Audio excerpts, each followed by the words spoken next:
有很多朋友只会开车却不懂养车，一些开自动挡的新手司机在使用过程中存在很多的错误行为。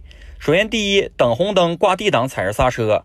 当我们车挂 D 档踩住刹车，发动机会不停地向变速箱传输动力，时间长了会导致变速箱油温过高，减少其使用寿命。正确的方法是等红灯要挂入 N 档，拉起手刹。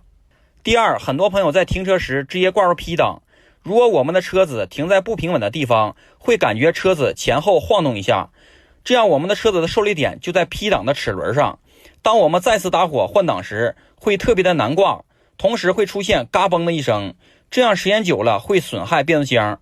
正确的停车方式是先从 D 档推入 N 档，然后拉起手刹，让车子的受力点在手刹上，然后推入 P 档，抬起刹车。